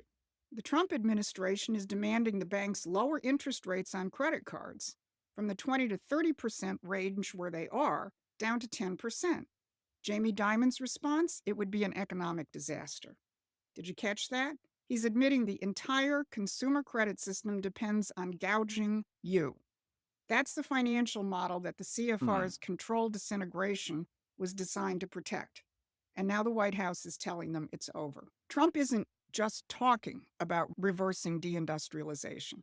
He's doing it on every front: trade policy, industrial policy, massive flows of investment into critical sectors, both public and private. This is the most comprehensive challenge to the post-1977 controlled disintegration in modern American history. And Marco Rubio's speech at Munich made that clear. This administration knows that deindustrialization was a conscious policy, and now we are embarked on the opposite: reindustrialization, and with it, a society that actually works. The Munich conference was not just a confrontation between the Americans and the Europeans. It was a confrontation between two systems: the imperial system of deliberate controlled disintegration, laid out in 1977, and the American system of economic development. Europe is still clinging to the former, although there's some pushback from countries like Belgium. The Trump administration has consciously chosen the American system and is inviting other nations to join in this rebirth of the fundamental values of Western civilization. This is working. The American system is being restored. But the architects of controlled disintegration aren't going to give up. They're banking on the midterm elections less than 9 months away to stop it. That's why what we do at Promethean Action matters. We make sure that Americans understand the real terms of this fight, not left versus right, but sovereignty versus empire. And if you want to be part of that fight, go to our website and support us with a membership or a contribution. This has been your Monday Brief. Thanks for watching. Please take a moment and subscribe. I'll leave their promo up there for a second, since we watched the whole video. But I gotta see if I can get this lady on. I feel rude calling her a lady. I don't know her name though. But she is, as she said there, from Promethean Action. You can check them out. Matter of fact, I'm gonna go ahead and give them a follow so I don't forget. But my only and my biggest concern here is that nothing that Trump has done so far is permanent. We need Congress on board. And this November is when it has to happen. We need to vote out the vast majority of Republicans that are in Congress. Democrats too, obviously. But they need to go. They're useless. We need to vote new people that understand all of this, that understand what is going on, and understand that if we are going to keep this direction going forward, it has to be permanent. These changes have to be in law, in the Constitution, not just by executive order.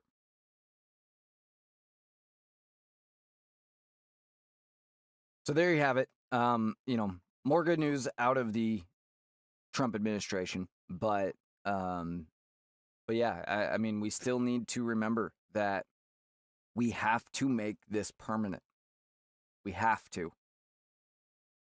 Let's move on to a couple random things now. Give me 1 second here. Let me play this from Piers Morgan. It is for this just happened tonight.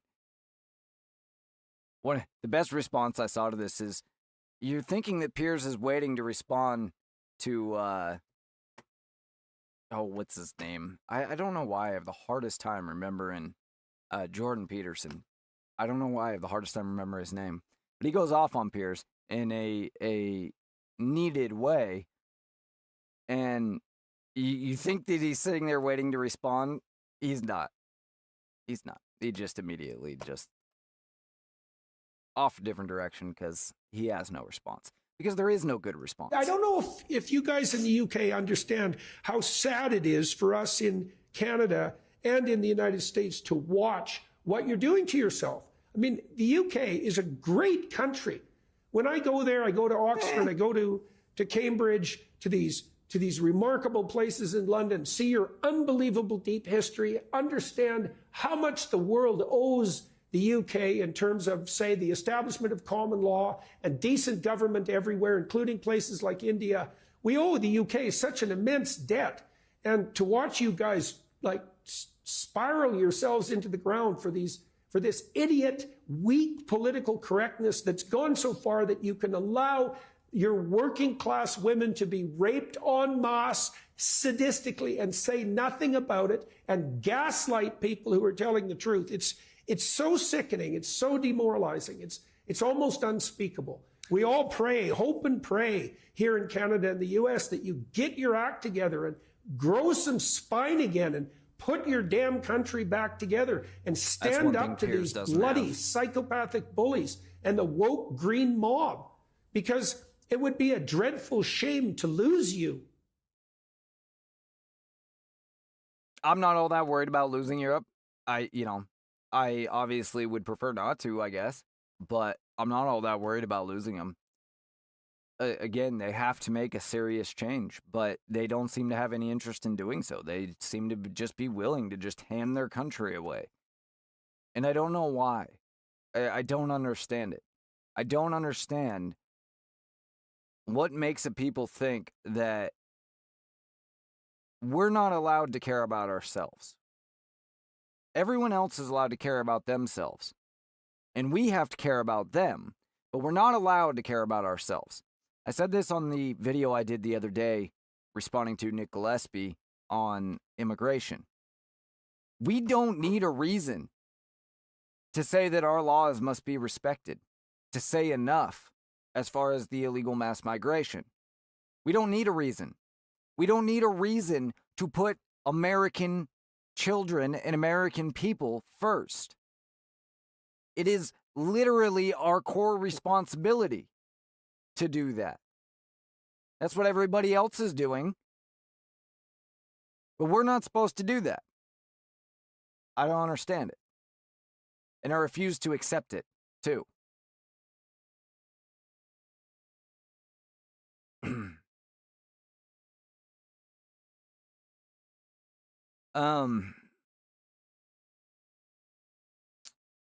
Here's an interesting story. Another thing that I mentioned in that Gillespie video was that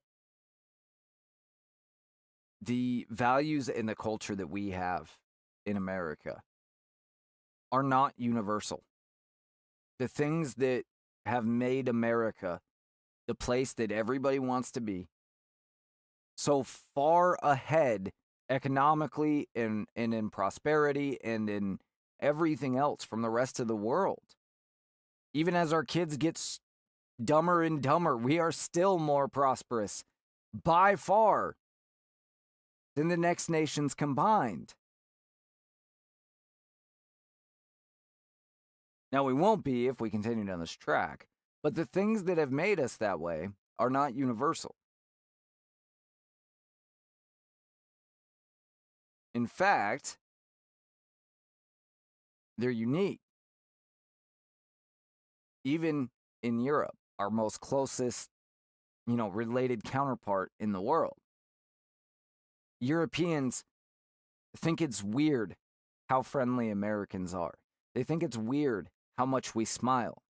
And I've explained this before. I think where the smile comes from, why Americans smile as much as they do, aside from the fact that we are incredibly prosperous and free and generally happy, despite as terrible as things are right now, we are still better off than 99.999% of the world. But aside from those things, if you think back to Wild West days, there was no significant law enforcement to speak of. There was just the community. If there was if somebody didn't pay their taxes or whatever, the local sheriff would go and handle it. There was maybe one sheriff and maybe he had a couple deputies at the most. But if some trouble came to town or something like that, what would he do? He would go and get the men of the town. Because he didn't have a police force. He was the only one that had authority, and he would have to deputize the good men in the town to help him. And that's the way things operated, at least out here in the West, for a long time. And in those days, if you crossed somebody, if they were unscrupulous, they'd just shoot you on the spot. If they were scrupulous, they would challenge you to a duel, which you basically had no choice but to do or be branded a coward for the rest of your life, which was not something you wanted to be branded back then. And that, because everybody had that kind of freedom, because good men ruled the day, people were polite. They were kind. They didn't cross each other because there was no consequences for it. There was immediate consequences. And so what's the quickest way to convey to a stranger, in particular, that you don't intend them harm? That you are a friendly, you're hoping for a friendly interaction. a smile. And I think that's part of why it became basically the initial part of our greeting here in the United States, and something that isn't elsewhere in the world. Because elsewhere in the world, control is imposed from the top down via force. You didn't have the individual bottom-up freedom that you do here. This is the first individualist-based society ever. And that's exactly why that is what the left attacks. Individualism.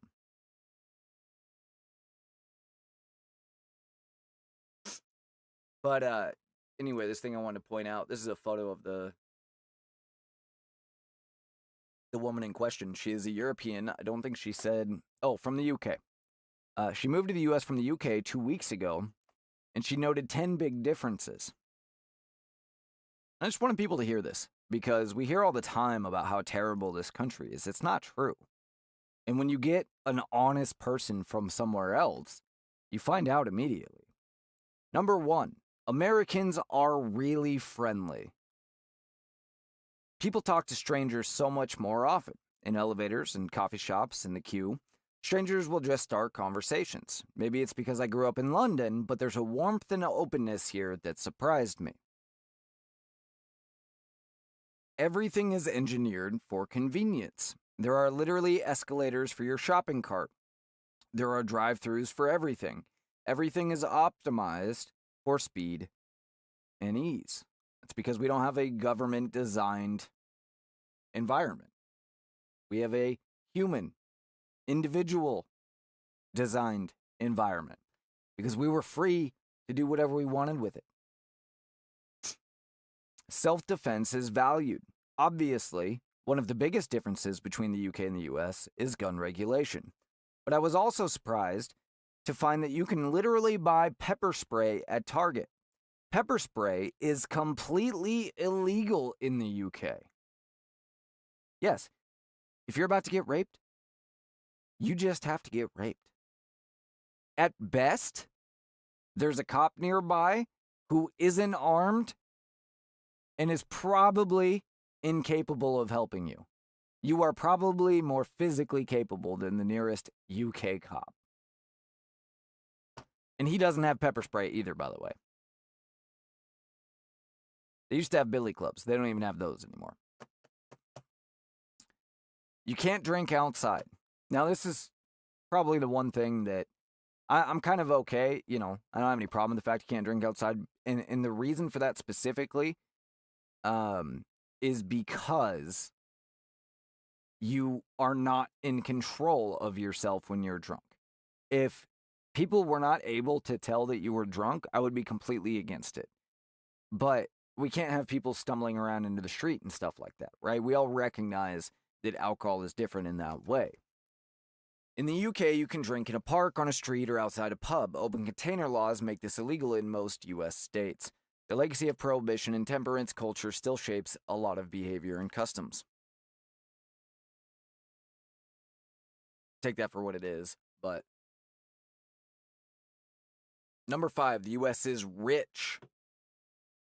Yeah. The economy is actually growing, unlike in the UK, and you can feel it. People have more disposable income and generally have a better standard of living. The labor market is dynamic, and businesses are always hiring. Literally, businesses have been hiring since the Great Depression. Yes, there have been better times and worse times, but there has always been jobs since the Great Depression. That is not true everywhere. In 1990, GDP per capita in the UK was $20,000. In the US, it was $23,000. Pretty close together. In 2025, GDP per capita, $54,950 in the UK, $89,678 in the US. And if you look at household income, it's even more drastic. Household income in the UK is only about $40,000, and it's almost $90,000. It's about 89 something here in the US. The average person lives on half as much in the UK. Why they all live in flats, 1-bedroom apartments. Why like 5% of Europeans have air conditioning. Something that the poorest among us have here in the United States.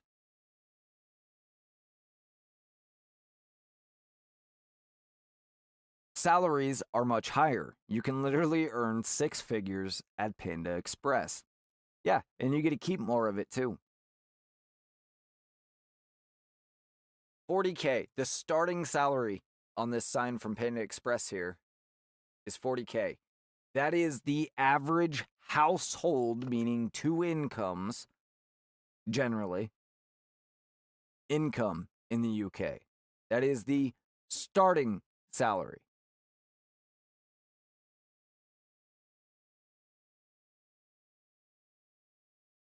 We have to realize these people that turn their noses up at us live like shit compared to us. We would be foolish to listen to them. Petrol, gas, is so much cheaper in the US. It's about 60 to 70% cheaper per gallon. It is $2 to $3 in the US. It is $7 a gallon in the UK. On that smaller salary, with higher taxes, with higher cost of living.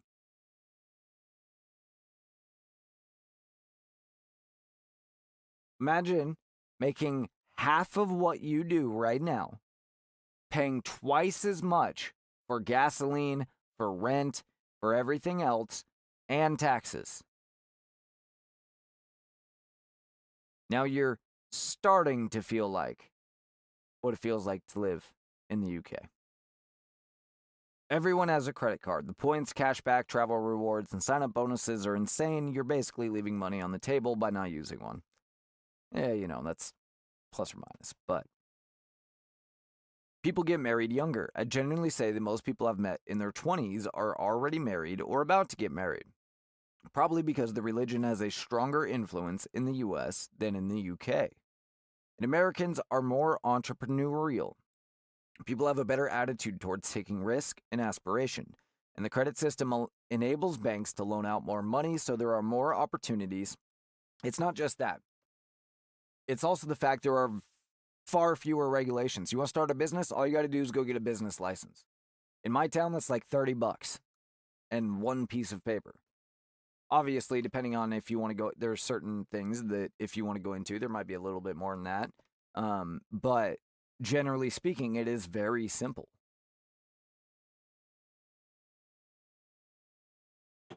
Why? Because you have a right to do what you want here.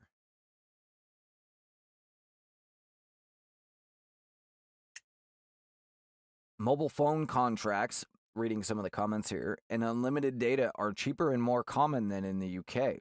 Wait till you get to a state with a Buc-ee's. News channels, they always keep a shot of the reporter blinking away whilst the interviewee is speaking, versus UK, it would just pan to the interviewee. That's weird.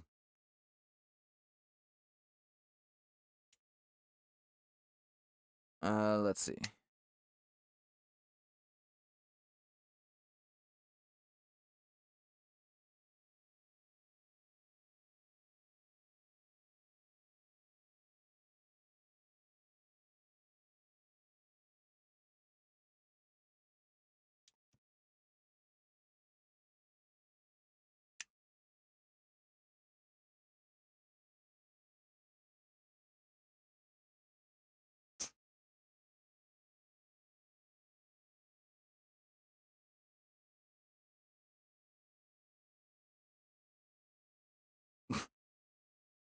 The people that are complaining about this have the silliest complaints.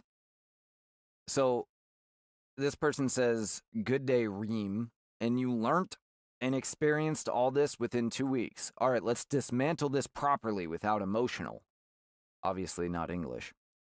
Friendly, Americans are socially open while Brits are socially reserved. That's culture, not superiority. First of all, she didn't say it was superiority. Second of all, that's part of it. But where does that come from? Engineered for convenience? Well, yes, if you drive, try living without a car in most U.S. cities. You can live in the vast majority of U.S. cities without a car, but why would you want to? I don't understand what this desire is to never be able to go beyond 15 minutes from your home. Like, why? I had somebody trying to sell me on the fact that, oh, I took the express train to France the other day. It was $250, first class. It was a 250-mile trip. I can fly from Seattle to San Diego 1,800 miles for $60. Not first class, obviously. But I can fly first class for about $250.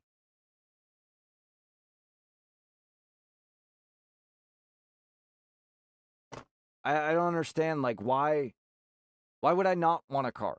It is the ultimate in independent transportation. It goes wherever I want to go, anytime I want to go there.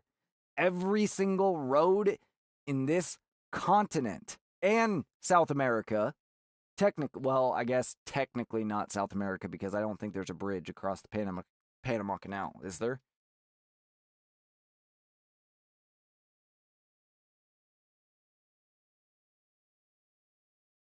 Let's see. There is a bridge. So literally, every road in North and South America is connected to the road my car is sitting on out front. Same with yours. Kind of weird to think about, huh? Every road on this continent is connected to your driveway. Crazy.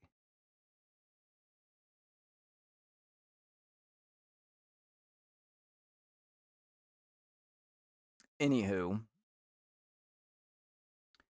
Let's see. Self-defense valued, or normalized because gun ownership is high. That's not automatically a flex, No, it is. We don't have to rely on somebody else to defend ourselves. And, if our government does something we don't like, they have a reason to fear us instead of just doing whatever they feel like because they know there's not jack we can do about it. You can't drink outside. I want to bet that depends on state and city. Meanwhile, UK pub culture is literally part of national identity. Yeah, I mean, everyone's kind of...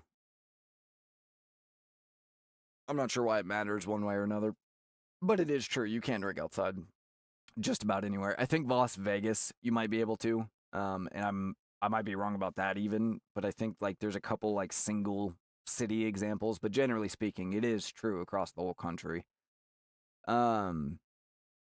But also, what does that mean? It means not in public places, like a city park, which we all kind of agree is a good thing. We don't want a bunch of people getting drunk in the city park. You can get drunk outside on private property all you want. The U.S. is rich, so is the U.K. Yeah, not even close, though. It's not even close. Yes, the U.K. is rich compared to the rest of the world, but they're poor compared to the average American. They live essentially on American minimum wage with higher cost of living.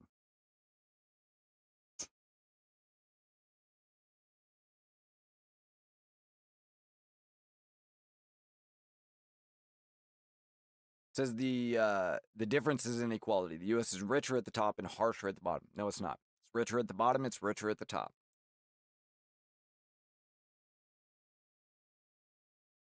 Higher salary, you might be right on this. However, higher healthcare costs.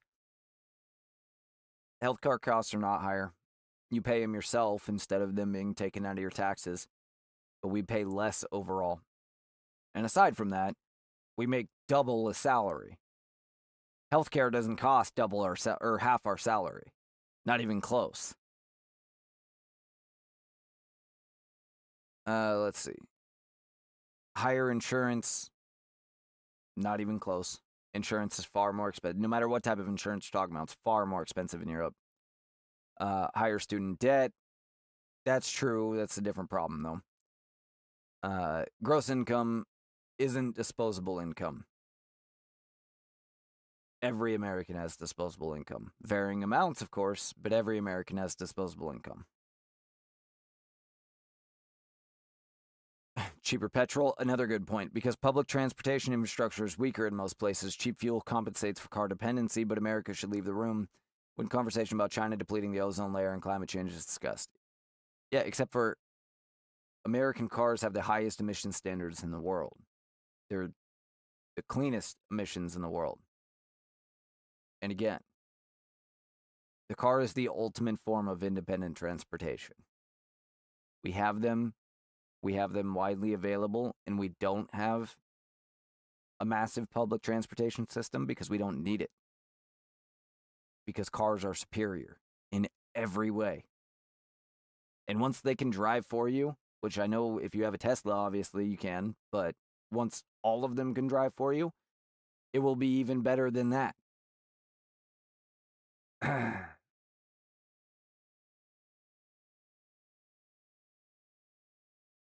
All right, enough of that. That's nonsense. All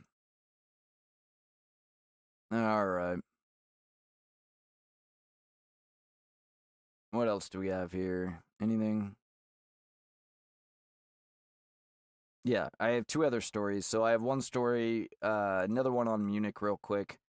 This is from David Marcus.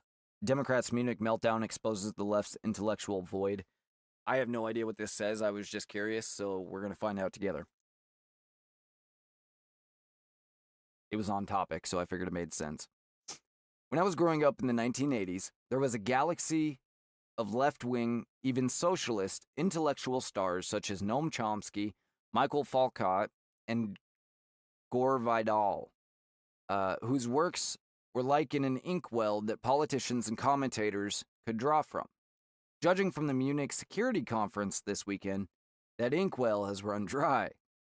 Take this gem of a comment on global order from AOC, Queen of the Democratic Socialists.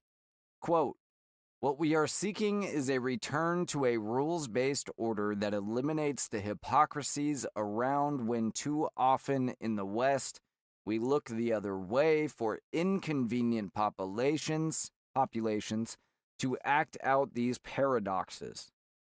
Allow me to translate this into English, he says. Quote, "The West is bad and mistreats the marginalized rest of the world. The use of 25-cent words and highfalutin sentence structure cannot hide the banality of what AOC is saying.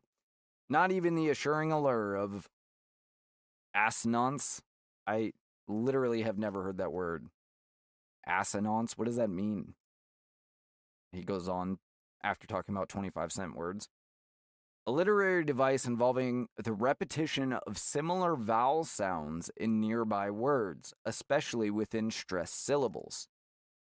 It creates a musical rhythm effect that enhances the flow and emotional impact of writing, commonly used in poetry, song lyrics, speeches, and even advertisements. Interesting. I suppose I should have known that, since I do speak for fun.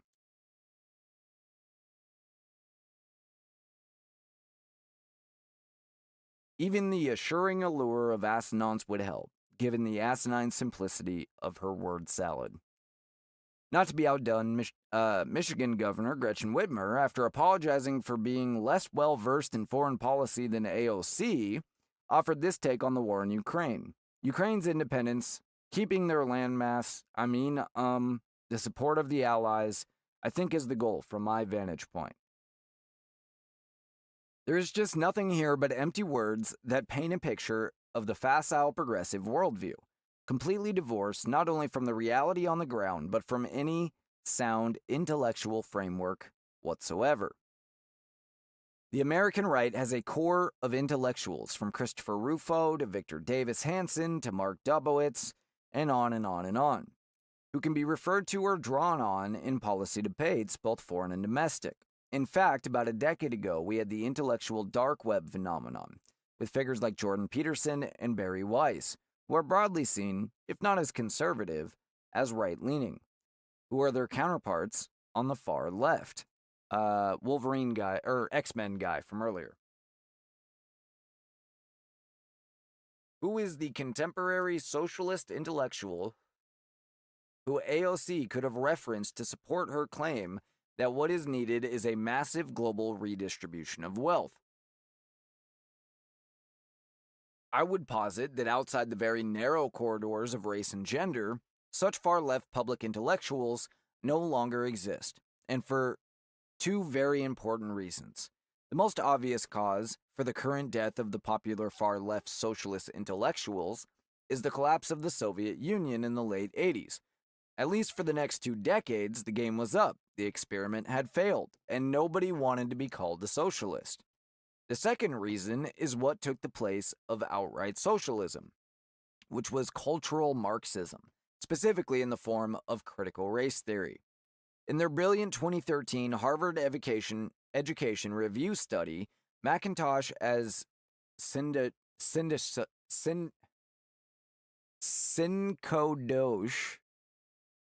that's definitely not how that's pronounced, but that's the only way I can get it out. How teachers' education focus on white privilege undermines anti-racism. The Midwestern Whiteness Collective, a left-wing group of teachers, argued that centering race and identity in everything was stifling intellectual discourse. This was clearly true because the shibboleths of race and identity, what was allowed and not allowed to be expressed when completely unchallenged. In fact, challenging them was punished. So once race and identity became part of everything, then nothing could be legitimately questioned. It was equity, not equality, over everything else. We saw this in practice this month at Sarah Lawrence College, where non-socialist liberal intellectual Ezra Klein was shouted down during a discussion about Israel. The position of the protesters was not that Klein should be disagreed with, but that he should be silenced, that his ideas are too dangerous to utter. We've heard this for a long time now. Why do AOC and Whitmer sound like babbling idiots when they seek to defend their positions against even the slightest criticism? Because they've never had to. In all rooms and meetings they've experienced, their nonsense is greeted with grins and finger snaps of approval. Point of order?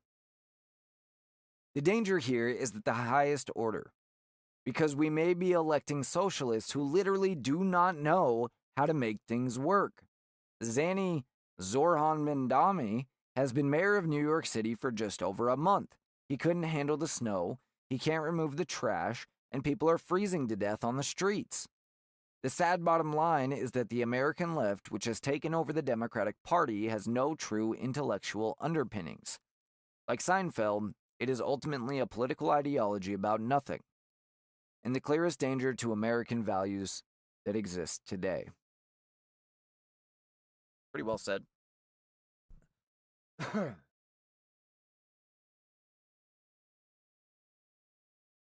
Okay, this leads me to my last point, and then we'll get out of here for tonight. This article comes from the Washington Examiner, and it's titled, U.S. Enemies Shouldn't Get Tax Breaks for Attacking America. And this is about NGOs run by foreign nations who get tax breaks for being NGOs, for being nonprofits, when their whole existence is undermining America. I've talked about this with the illegal mass migration during the Biden administration. We talked about how these NGOs that operate out of America are literally violating are helping to violate our sovereignty by assisting the incursion into our country, the invasion into our country. NGOs like the Red Cross were down in Mexico. They were down in the Darien Gap, offering maps, food and water, and assistance to help people invade America. They should have been prosecuted for treason, or as enemies of the state. But anyway, let's read the article here. America's enemies are exploiting tax-exempt nonprofit organizations to sow discord and division in the United States. A high-ranking member of Congress noted in recent hearings that it is a fact. it should be fought at every turn by politicians and citizens alike. The House Ways and Means Committee held a hearing on February 10 on foreign influence in nonprofit groups. What was exposed was shocking. Panel Chairman Representative Jason Smith observed that foreigners are using tax-exempt nonprofit organizations and sowing chaos, fueling anti-Semitism and interfering in elections across America. For years, our nation's classrooms and communities have been engulfed by unrest. Now, a growing body of evidence suggests that not only has much of this been fomented by our enemies, but that American taxpayers are paying for it. The congressman pointed out that adversaries from Beijing and elsewhere are masking the flow of foreign money by allowing separate entities to utilize their tax-exempt status in order to hold riots across the United States featuring intimidation and violence. The work of Smith and many of his colleagues is commendable. Few subjects are more vital, as it strikes at the heart of American democracy. Foreign actors are interfering with our politics and public discourse in ways meant to cause deep and lasting harm. It is corrosive and it is intolerable, and it must not be allowed to continue. The best tradition of congressional hearings, the chairman and numerous witnesses who were called to testify name names. Many of the tax-exempt groups have documented ties to hostile foreign governments like the Chinese Communist Party, Smith noted. Many are connected to Neville Roy Singman, a wealthy former tech executive who lives in Shanghai. Singham and his wife, a co-founder of the faux peace group Code Pink, are extremely cozy with the CCP. That's according to Smith and others. Their organization, the People's Forum, among them, have hosted events and courses pushing Communist Party propaganda, encouraged riots on college campuses, and publicly supported Hamas's October 7th massacre in Israel, which murdered 1,200 people. The October 7th massacre was the largest slaughter of Jewish civilians since the Holocaust. Yet to the horror of many Americans, pro-Hamas protests erupted on college campuses and city streets almost immediately, before the blood had dried and before Israel even responded militarily. Now we know why, and we know for what purpose. Those protesting in favor of Hamas and its barbarism helped fuel the largest increase in anti-Semitic attacks in the West in recent years. This was the goal. It was also a tax write-off for those who want to corrode the American way of life.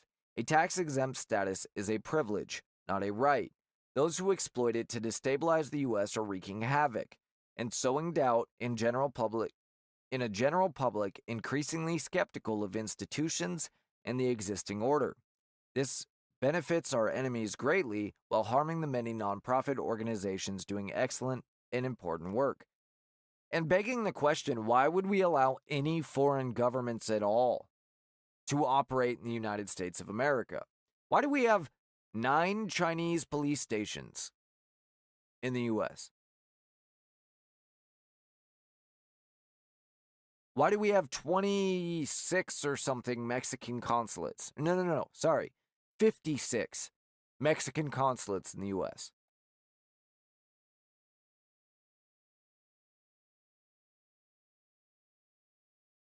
Not long ago, many on the left touted the dangers of foreign interference in election. Yet one of the few disappointing moments in congressional hearing came when ranking minority member Richard Neal, Democrat from Maine, made a series of partisan remarks dismissing the large body of evidence before the committee. Yet as Smith noted, the hearing isn't about politics, it's about national security. The matter is too grave for partisanship. America's adversaries are using shell companies to hide, Smith warned. The committee is coming for you, and we will not hesitate to use every tool in our toolbox to root out the foreign influence in our tax-exempt sector. Let's hope so. Let's hope the fight is a bipartisan one. Nothing less will suffice.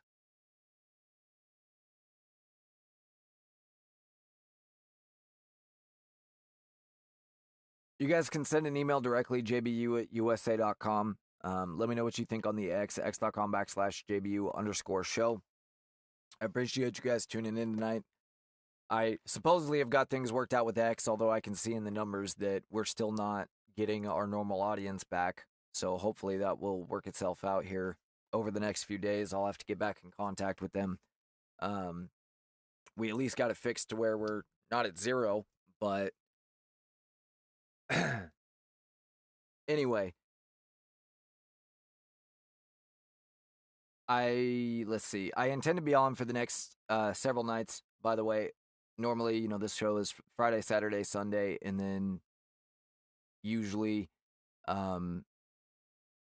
between Tuesday and Thursday, somewhere in there, I'll usually be on as well. I intend to be on every night this week, and at least for now going forward, we'll see how that goes. We have some episodes planned coming up here. I have some guests that I'm trying to get on the show, and so be looking out for those. Some specials that'll be focused on specific topics, not just what's going on in the news that day. And yeah, don't forget to check out my co-host Austin from the Miller Talk podcast, millertalk.substack.com, and millertalk_pod on X. And let's see. I think with that, my name is Chris, and this has been the JBU Show.